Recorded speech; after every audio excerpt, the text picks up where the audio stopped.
Olá pessoal, sou o Cristiano Turim da llab.com.br e estou na TV Relacionamento.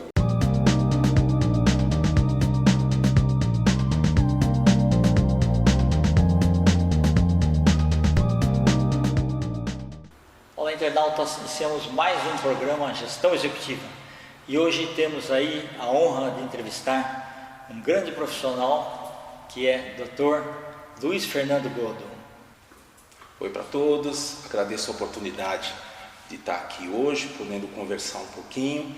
Eu sou advogado, especializado em direito imobiliário, sou sócio da Imóveis Cristal, uma imobiliária que atua aqui na região da Vila Romana, Perdizes, Pinheiros, e nosso foco de trabalho como advogado especializado na área é segurança em aquisições e em locações imobiliárias.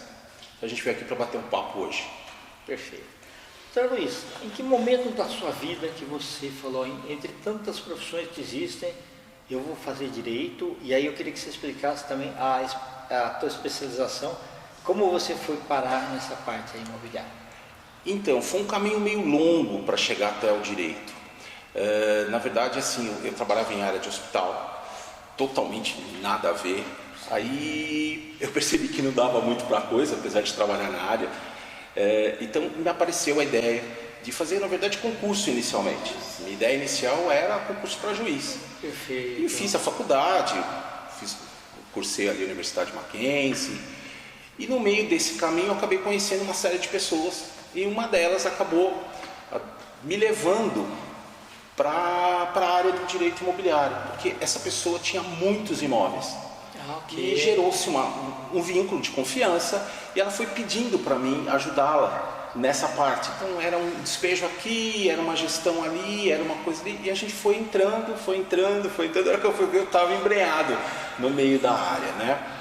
E a partir daí você começa a perceber a necessidade de se aprofundar nos assuntos, né? Sim. Então a gente começou com uma especialização, aí um curso aqui, um curso ali, uma especialização ali, outra especialização ali. E hoje, a gente, além de desenvolver o trabalho na minha própria imobiliária, né? E eu também desenvolvo um trabalho de assessoria jurídica para outras imobiliárias, para alguns investidores e também para alguns corretores autônomos. Perfeito. Então, na realidade, quando você entrou nesse universo, você não conhecia nada. Aí você começou a estudar tudo. Basicamente a gente tinha um conhecimento básico, né? Que vinha da faculdade e dos próprios estudos para concurso. Mas quando você adentra a área, você vai descobrindo o quanto esse conhecimento era limitado. Então, porque era genérico só, né? Muito genérico. E quando você se aprofunda, você começa a descobrir áreas correlatas. O direito imobiliário, ele tem essa qualidade, ou defeito, é um ponto de vista, né? Você mexe com várias áreas ao mesmo tempo. É o direito civil de um lado, é o direito de família do outro, é o direito de sucessões, direito criminal, direito tributário. Então são muitas coisas que estão envolvidas num imóvel, na aquisição, na venda e na locação de um imóvel. É muito legal porque, assim, bacana do direito imobiliário é isso, né? Você se mete um pouco em tudo. Você tem que ter um conhecimento amplo de todas as coisas, porque isso pode afetar um negócio imobiliário. Perfeito. E na parte de... você tem que ser quase que totalmente racional nessa área. Porque, como você falou em despejo, se você fica muito no emocional de... Não pode, porque a pessoa não tem onde ir, não sei o quê, é difícil, né? Na verdade, assim, eu particularmente, sempre na minha vida como advogado, sempre preferi a saída extrajudicial. Sempre preferi sentar com as pessoas, conversar, ponderar aspectos positivos e negativos, tanto para o locador quanto para o locatário. É sempre ruim para os dois lados. É uma ilusão achar que só um lado está sendo prejudicado. Todos estão. Quanto mais demora, pior isso é. É verdade. E na verdade, infelizmente, não é uma crítica, mas é uma realidade. Quando você entra com um processo na justiça, é mais um. É mais um para o juiz que está aí. Um monte de processo para julgar. Você é um número. Então, quando você consegue sentar e discutir com as partes, ponderar as questões de cada um individualmente, você consegue chegar a pontos de conexão. Isso facilita muito a questão da solução dos problemas. E assim, é algo que a gente coloca em prática. Hoje na minha imobiliária, a gente tem só uma ação de despejo em andamento. Certo. Com vários imóveis sendo administrados. Então assim, funciona, dá trabalho, que você tem que ouvir. E as pessoas não estão muito acostumadas a ouvir. Então você tem que ouvir muito, entender, ponderar de um lado e do outro. E buscar pontos de conexão. Isso que chama mediação. É uma forma de mediação. Certo, entendi. Mas pelo menos ele é mais justo, né? Eu diria o seguinte, justiça é um conceito um pouco relativo, mas eu diria que é a forma mais prática de você resolver um problema. É você encontrando pontos de convergência. A verdade é assim que dizem que um bom acordo é que todos saem perdendo, de uma certa forma. É mais ou menos isso. Não dá para um lado só ganhar. Se isso está acontecendo, alguma coisa está errada. Então você busca todos ganharem o máximo possível. Essa é a ideia. Mas é bom você ter essa visão, esse olhar e falar com as pessoas, muitas vezes, e alertar. Olha, eu vou na justiça, tá bom, você quer que demora quantos anos? Sim. Não é verdade? Sim. Porque às vezes é uma coisa assim de partilha de um bem, né, com os irmãos, com a família lá e tal, Sim. que é muito desgastante. Sem dúvida. Abrir um diálogo coerente com as pessoas é o melhor caminho. Colocar as pessoas, entender as suas necessidades, ouvi-las primeiro, que é uma coisa que infelizmente não se faz muito. Ouvir as pessoas. Em cima do que as pessoas falam, você consegue encontrar argumentos para contrapor as resistências delas. Você entende? Isso é básico, normalmente é isso que acontece. As próprias pessoas dão os sinais do que você pode utilizar elas para convencer. Na verdade, muitas vezes, talvez esse seja o grande X da questão. Você tem pessoas que estão em lados opostos, mas os interesses delas não são opostos. Sim. Você tem que encontrar os interesses de cada um e você vai perceber que na grande maioria das vezes não existe oposição. Você só precisa encaixar da forma adequada. É que isso exige tempo, disposição e muitas vezes isso não tem um valor econômico. É mais fácil entrar com o processo. Ok. É que tem aquela parte emocional que você tem que administrar, né? Sim, é o que eu falo para você tem que ter paciência. Você tem que ter paciência para conversar com as pessoas, para entender as pessoas. E isso demanda tempo. E muitas vezes, de novo, é mais fácil sentar na frente do computador e bater uma petição e mandar, do que você parar e conversar com as pessoas.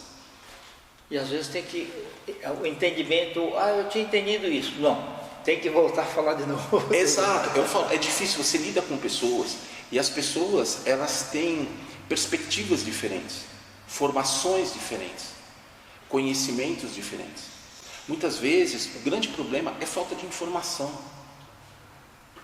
E é difícil administrar isso. Só que você tem, de novo, você tem que ter paciência para chegar, para pontuar as coisas da forma adequada, colocar todo mundo mais ou menos no mesmo patamar, para você poder discutir o direito de cada um e buscar encaixar. Tá, ok. Então, Luiz, uma pergunta aí que os internautas devem estar curiosos. Em que momento da vida que, por exemplo, os pais, os avós, tem que pensar em deixar um testamento? Então, testamento é um assunto polêmico. Muita gente entende que é uma violência o testamento contra os herdeiros. Particularmente, eu entendo que enquanto você é vivo, o patrimônio é seu, você tem o direito de direcioná-lo da melhor forma possível e da forma que você entende mais adequado. Só que é importante dizer, o testamento não é livre, ele tem uma série de regras.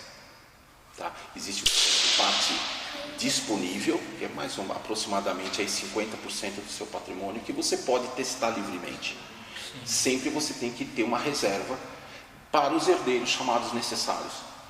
Então assim, o testamento, eu acho que não existe período de vida para você fazer, porque você pode morrer a qualquer momento.